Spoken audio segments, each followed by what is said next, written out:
Hello, I'm Sidney Porter, here representing the Health Physics Society History Committee, and I'm pleased to interview Dr. Paul Rohwer, who is president of the Society, a certified health physicist, a fellow of the Society, and a person that has contributed for many, many years.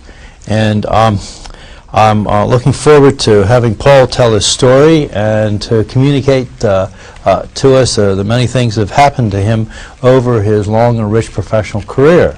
So Paul, why don't you start by talking about how you first got interested in science and your early days. All right, I'd be happy to do that. My science background probably started when I got to college.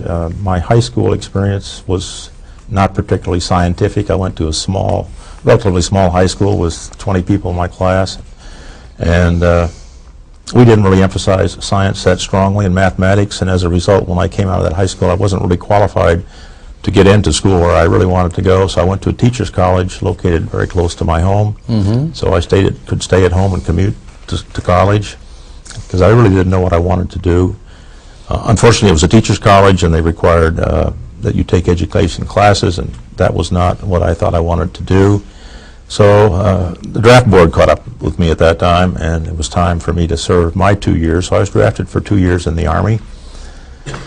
And again, more or less by chance, when my basic training was finished, I was assigned to artillery, and that led to my becoming a fire direction specialist. And when it was time for overseas assignment, I was sent to Germany and assigned to a 280 millimeter cannon outfit. And it was actually what we referred to as an atomic cannon. And that piqued my interest just a little bit. What is this atomic cannon business? And lest anyone be concerned, we didn't really shoot off atomic rounds. We did fire a cannon that fired very large rounds, much like you would see from a battleship, but they were high explosive. But we did have with us a vehicle which was at least alleged to have the components for an atomic warhead, and none of us were permitted to go in the van, or at least very few people, so that was a bit intriguing, just the secrecy that surrounded it. So when I got back home after getting out of the service, I went to Drake University and pursued a degree in physics, and my professor there, Dr. Helmick, had one class in nuclear physics, which I found very interesting and fascinating, but still I hadn't really zeroed in on anything until graduation approached, and I was slow at applying for jobs, as I think many students kind of are. And Dr. Helmick walked over to the bulletin board and pulled off a sticker that was a mail-in to the Atomic Energy Commission, looking for people to apply for atomic energy fellowships. And I thought, why not? So I applied for a fellowship, and to my surprise, I was granted a fellowship. And in that program, they chose the school for you based on what they thought your background strengths were and what maybe you tried to assign you whether, I guess, the chances for success were maximized. And so I was sent to the University of Rochester, where the focus was in the area of radiation biology. So in 1958, I enrolled in radiation biology at the University of Rochester. And in a little over a year. Who were your professors, by the way? My professor at the University of Rochester, well, in the master's program, you really had quite a mix of people, but I took classes from Lou Casseret, George Casseret, Newell Stannard, Tom Noonan. There were a number of them. But when I finished my master's degree there, I looked for a job in the field of health physics for the first time. And that was after I had my first exposure in really hands-on at Brookhaven. I had been at Brookhaven for 2 summers.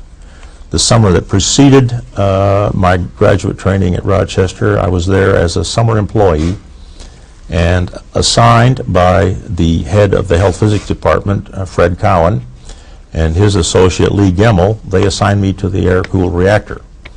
And there I worked with a number of people, including Lee Phillips and Chuck Folix, and 2 or 3 of the technicians that were sort of my initial mentors were Charlie Floyd and Nate Carter, and they helped me just make me aware of what instruments are and what radiation is.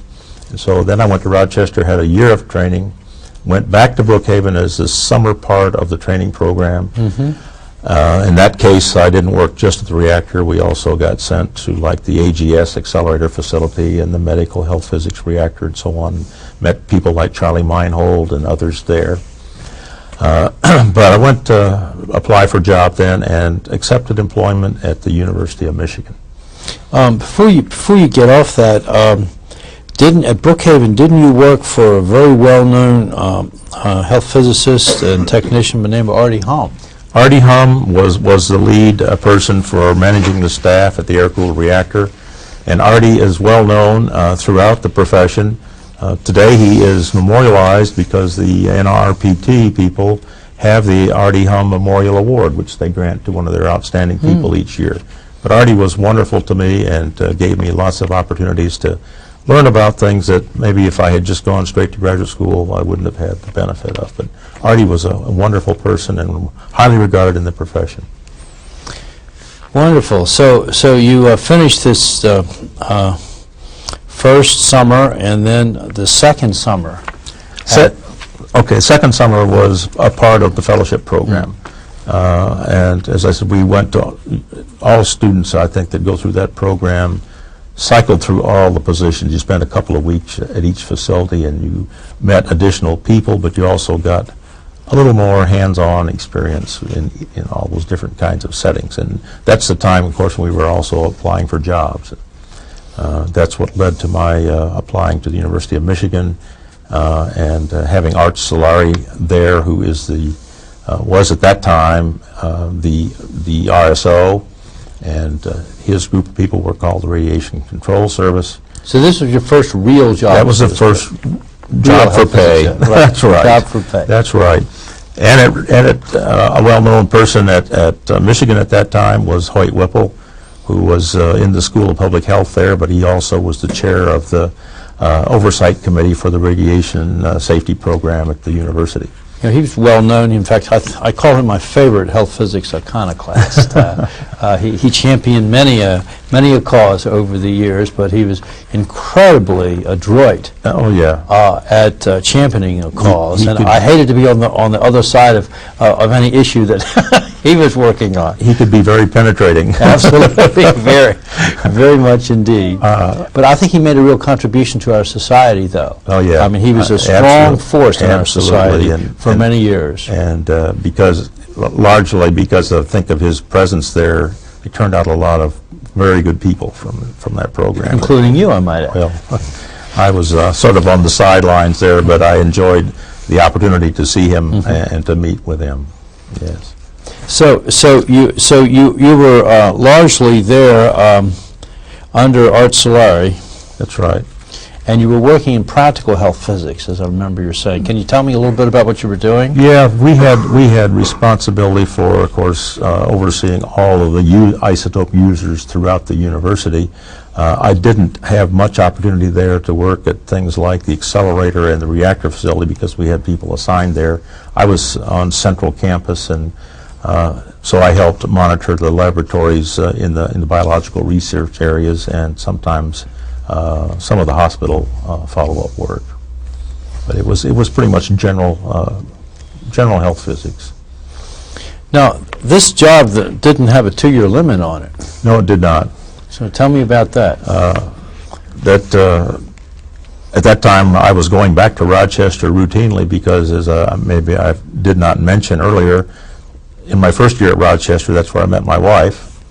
She was working in the graduate office at Rochester when I went there, and she was an assistant to Dr. Standard's secretary. Her name was Rose Sternberg, and my wife Sandy was her assistant. So the result, Sandy and I were married when I got my master's degree, so we were making trips back to Rochester to visit her family. And we, at the same time, would always see Dr. Standard because his property and my wife's parents were neighbors. So I saw Dr. Standard frequently, and he would say, "Don't you think you ought to come back to graduate school?" So he convinced me to apply for AEC Advanced Fellowship. And luck was with me once again, and so I went back to Rochester a second time and stayed 3 years to get my doctorate degree in radiation biology, graduating there in 1966. Now, what did you particularly specialize in Okay, within my the work was radiobiology area? My work was in radiation biology, and my research advisor was Dr. Tom Noonan. And my research had to do with the effects of radiation on metabolism of water. So we used tritiated water as a tracer in a population of rats and studied the dynamics, the turnover of the body water pool. And that was the nature of my research there. Did you get into what we call the third compartment of tritium in the body? A little bit, organically bound component. Yes, I think we did. We certainly did, and I think information that was gathered back in that time, not particularly by me, but by myself and others, still is pretty much what we know about it today. I think that was interesting study. But when I left Rochester and was beginning to look for a job at that point, again, Newell Standard had some influence on me at that point, because I went to Oak Ridge to interview at Oak Ridge Associated Universities, ORAU, with Roger Cloutier. And that went fine and so on, but while I was there, Dr. Standard contacted KZ Morgan out at ORNL and suggested that I at least ought to be invited out to the laboratory to look around and see the facilities there while I was in Oak Ridge. And so I stayed on an extra day and went out to visit the laboratory, and was introduced to Walter Snyder and others, Ed Struxness and others on Carl Morgan's staff. And before the day was out, they were asking me if I would be interested in considering a position at the laboratory. So I went home and sent my application into the ORNL, and it turned out that I went there rather than to ORU at that point in time to work with Walter Snyder, because he was involved in internal dose. That was his major responsibility. But he also had a lot of responsibilities with ICRP things, particularly information for Standard Man, and they were at that time very busy working to upgrade or to revise Standard Man, looking at, I think it was ICRP 23, which would become the reference man document. So I worked there with people on Walter Snyder's staff. Such as? Mary Rose Ford, Mary Jane Cook, Bob Bernard, Clayton Holloway. These are all people that were working with Walter. Walter also was asked to be a participant in a plowshare program that was also getting underway at the laboratory. And that had to do with internal dose again, with peaceful applications of nuclear explosives. And so we were beginning to look at dose models and pathway models that could be used to estimate what would be the impact of the radionuclides that might be residual in, let's say, underground shots that were used for gas stimulation. The first two shots were gas buggy and Rulison. So we were in that case trying to estimate what would be the movement of tritium, what would be the behavior of the tritium and other fission products in the cavity. But we also had a more interesting, I think, were the planned excavation type shots that were also a part of this overall plowshare program.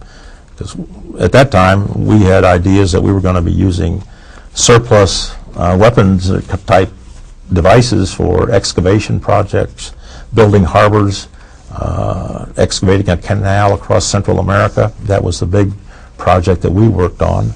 And we had a subcontract through our colleagues in Battelle, Columbus, and we had then responsibilities to do dose calculations for a population that might live in the area of Central America, where we hoped to build a canal.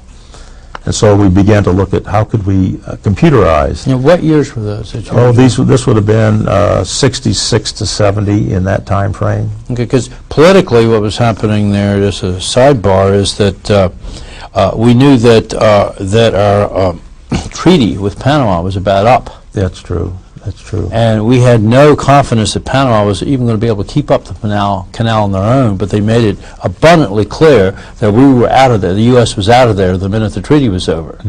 And so there were great worries throughout the government That's that we right. were going to have to dig our own canal. Yeah. And so therefore this was a natural for that. I think that's right, yeah. Unfortunately, or maybe fortunately as the case may be, that's about the time that environmental things really became of interest to lots of folks, and they became very concerned about what would become of all these nuclides or the fission products that would come from these kinds of events. We, of course, had developed our computer models where we were going to be estimating doses to total populations in Central America. That required some consideration, not just for standard man, but for individuals that are quite different from standard man, not only in stature, but also maybe in diet and many other ways. And so we were looking at ways to generalize and make computerized code so that we could change parameters and things. And so that was really the beginning of that kind of mass calculation of dose instead